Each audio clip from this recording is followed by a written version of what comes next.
Nahihirapan ka bang pasunurin ang empleyado mo sa company culture? Kahit anong rules, policies, or training na ginawa mo, parang hindi pa rin sila gumagana. Huwag kang mag-alala. Yan din ang problema ng maraming negosyante. Pero ang tanong, bakit hindi effective ang policies? Kasi hindi rules ang binubuo ng culture, kung hindi leadership at environment. Kapag mali ang approach mo, kahit anong training pa yan, hindi pa rin susunod ang team. Dahil culture is not what you say, it's what you tolerate. Kung hindi ito natural sa team mo, hindi talaga yan magtatagal. Ito ang dapat mong gawin para lalong lumalim at maging automatic ang company culture.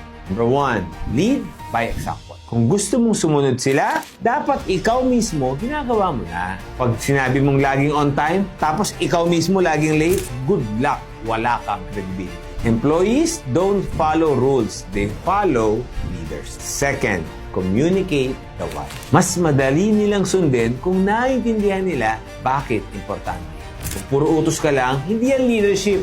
Tawag dyan, dictatorship. Pag klaro ang why, mas nagiging personal sa kanila. Third, make it part of your daily workflow. Ang culture, hindi lang dapat sinasabi, dapat na i-experience nila araw-araw. Kung gusto mo maging customer-focused ang team mo, dapat lahat ng ginagawa nyo naka-align to. Hindi pwedeng isang beses lang pinag-usapan, tapos na. Fourth, recognize and reward behavior that aligns with your culture. Kapag may sumusunod, bigyan ng recognition para masundan ng iba. People repeat what gets rewarded. Kung gusto maging standard sa team mo, gawing normal ang pag-appreciate. Hindi sapat ang rules at policies.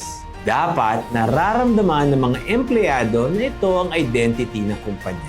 Kung yung pinakamataas sa kumpanya hindi sumusunod, huwag mong asahan na susunod yung mga nasa baba. Dahil kung hindi ka intentional sa culture mo, ibang tao ang magdi-define ito para sa'yo. At pag maling tao nag-define, magugulat ka na lang na toxic na pala ang company. The best teams, hindi lang sumusunod sa culture. Sila mismo ang nagdadala nito. Ganito rin sa pamilya. Kahit anong goals ang ituro mo, kung iba naman ang nakikita nilang ginagawa mo, hindi nila susunod. Ikaw, paano mo pinapatibay ang company culture mo nang hindi lang puro salita?